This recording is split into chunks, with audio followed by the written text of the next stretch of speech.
My name is Father Shawn Carey. This is my name sign, Father Shawn. And I'd like to give you two statements. Pretty easy to remember, but something that you can bring home with you. Something easy for you to have ingrained in your mind, so that when you meet people in the church, any person, you have something to say. The first statement is, evangelization is access.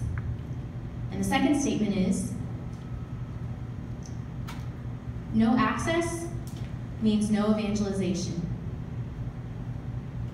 So you might be wondering why I say that. You might be familiar with the gospel passage in Mark, chapter 7, a story called the healing of the deaf man. In that gospel passage, for me growing up, I would hear that passage, and it really made me angry. Honestly, I didn't like it. It made me upset, and I felt, I'm deaf. The church sees me as a person awkward, and you really think that I'm going to be part of the church? You're looking down on me? You want me to be part of that family? So those were some of my questions growing up, and I wondered and thought about these things. What does it mean to be deaf? A true story I'd like to share with you. When I was 8 years old, I went to church with my parents and met the priest. My mom said, Father, this is my son, Father Shawn. He's deaf. And we come to this church every Sunday. And coming up is going to be his first communion. And the priest said, oh, he's deaf. He can't receive first communion. So that's my point. No access means no evangelization. It's exactly the point. Of course, the priest wasn't sure, thinking in the moment, what should he do? How can we help this poor deaf kid learn about Jesus? And it's just a very awkward situation. A lot of people are filled with fear. Fear does not help evangelization. You must put that aside. St. John Paul II, his very famous quote is what? Do not be afraid. That's exactly right. Because our thoughts, our fears about a person that's different than us, maybe someone with a disability who's deaf or blind, if they're somehow different than us, we have to put aside all of those thoughts and fears. The gospel passage of the healing of the deaf man, I've studied that story extensively.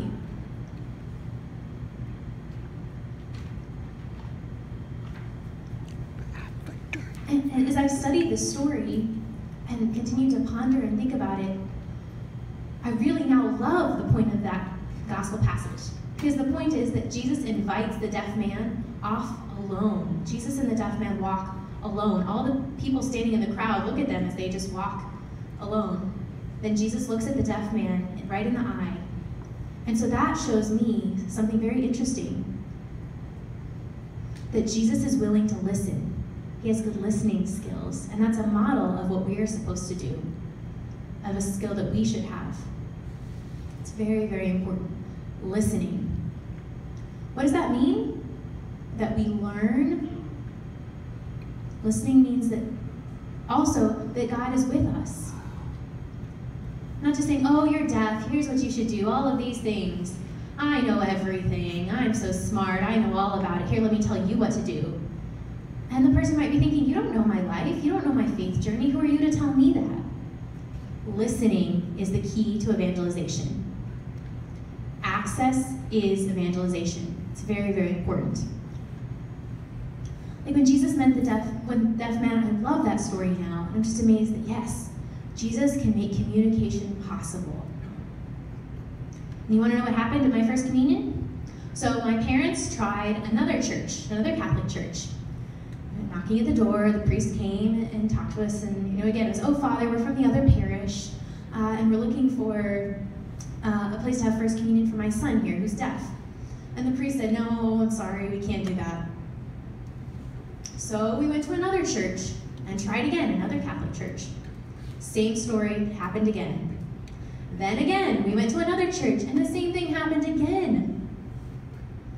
I felt hopeless, felt like it was just such a difficult situation. My parents could have changed faiths and gone to a different denomination, but that's never going to happen. I was amazed that they were able to keep the faith in such a challenging situation. It really was tough. Wow. But eventually my parents remembered one teacher at a Catholic high school who was also a priest. He was a very nice person, and my parents were thinking, oh, he's very welcoming. You know, there's that word again, welcoming. That's a key word. Being welcoming and hospitable is so important. Welcoming is how we share the adventure of the gospel, being hospitable. So my parents went to meet with this other priest. They said, Father, how are you? Oh, good, how are you? You know, they were so excited, and the priest was like, chatting with us. And so my parents finally said, by the way, we've been trying all these different churches to get First Communion for our son, but they've turned us down. He said, oh, I'm sorry to hear that. Keyword there, sorry. The church, over many, many years, it's really quite sad and frustrating, all these challenges and crises that have arisen. The key word is sorry. Needs to happen more. Bree said, yes, I'm sorry. I've met so many deaf people, so many people come up to me and share their experiences of church as kids, and I have to say, I'm sorry. And people feel very moved by that, the fact that I really listened to them. And so that's the start of the conversation. Again, God's presence is a conversation. It's very, very important. And if you're worried about how to communicate, that's a fear. Just try it. This morning, I went to Starbucks, the ASL Starbucks here in DC. Oh my goodness. It was an eye-opening experience for me.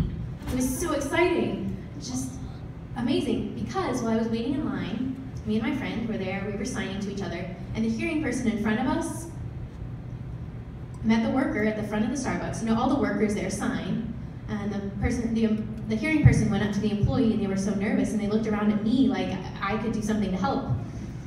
And so I was standing there thinking, and finally, it was their turn to experience that. And that gives everyone patience, learning how to communicate.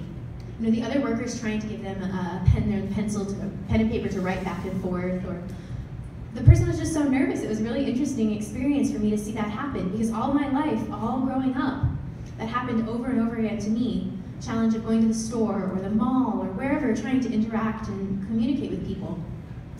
But that experience this morning was really just amazing for me. God makes things possible. So that hearing person did finally write back and forth and understand their order, and it all worked out. Of course, they were very nervous at the beginning, not sure what to do. But then they just try, have the courage, learn, and then you'll realize it's possible. It can work out. That's exactly what I mean. So back to my First Communion experience. The priest said, I know the woman, she's a wonderful woman, she's a great tutor, and I'm sure she'd be happy to work with your son. And my mom was like, oh, great, that'd be wonderful, great. But the interesting thing about that tutor, she was Protestant, but she respected the Catholic faith and was happy to teach me one-on-one. And my First Communion celebration, the ceremony, was private. It wasn't with the rest of the class. It was just myself, me and the priest. He gave me my First Communion, and that was it. So that was my experience of receiving my First Holy Communion. And now I'm a deaf priest. So looking back, wow. I never would have imagined that this would happen, but God has a plan. So anyways, I hope for you all, when you go back home, I encourage you to enhance the church, the life of the church, by including all sorts of people. Not just the word inclusion, but it means everyone belongs to the church, not just including them, but everyone is an integral part of the church. We can learn so much from each individual, their life, their faith journey. We can learn so much from each person. They can help us to grow in our faith, help us to see Jesus in that person. That is the gospel. I remember I've been to World Youth Day many, many times over the years. I went to Cologne and Madrid, and then Rio de Janeiro. And I was supposed to go this year. I've been to so many of the past World Youth Days, but then month by month there was just no time, and it didn't work out. School was starting for all the people going back to work, and it just didn't work out. So I decided to put my trip on hold for this year and try again for the next one. World Youth Day really is such an amazing journey, amazing pilgrimage experience, really eye-opening, inspiring to see God in so many different ways and all these things. One good example that happened in Madrid, Spain. We had a pre-World Youth Day meeting in Boston before the group flew off to Madrid. We were in Boston for about 2 days. It was a deaf group of pilgrims. There were some hearing pilgrims as well, but mostly deaf. And again, that's good. It helps us to learn how to communicate and break down those barriers between us, because God makes all things possible. So in the group we had a deaf person, we had deaf people, hearing people, a blind person, a deaf person with Usher's syndrome, a deaf person with cerebral palsy, and so it was this whole diverse group of people.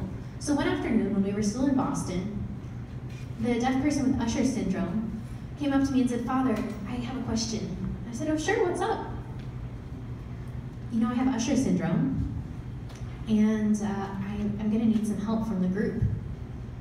So I asked, "How can the group help you?" I said, and the person told me, "Well, I can typically see okay during the day, but at night, the Usher syndrome makes it hard for me to see and keep my balance when I'm walking." So again, I asked, "What can I do for you?"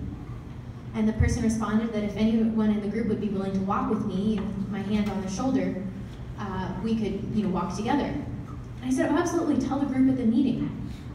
So the person agreed, and at the group meeting, we were all sitting around, and I asked him to stand up and share his story about Usher syndrome and his access needs. And in that moment, we were all listening to his life, his story, and helped us understand what he needed and how we were able to help him in a very simple way, and to know that his weakness, we could help provide strength. It could be our strength that we could share. And that was really amazing.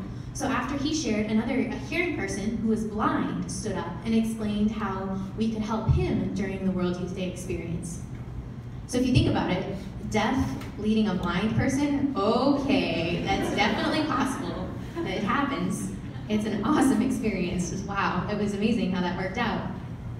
I wanted to just cry, my eyes welled up with tears just to see my group so willing and open to help the blind person, walk along together. It's just amazing. So again, that's an example of the true body of Christ. Exactly that, the body of Christ, which can be seen in each of us, in our weaknesses that become strength because of other people's contributions.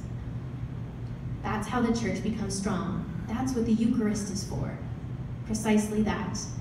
Not only giving strength to myself, great, all right, I'm good, I can do it, but your strength to support another person.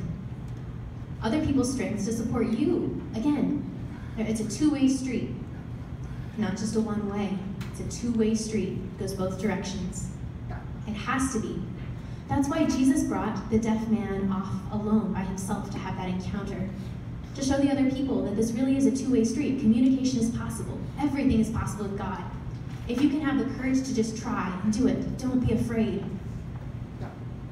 That is how we experience true adventures of the gospel. And again, I'd like to close with those two statements again. First, access is evangelization. No access means no evangelization.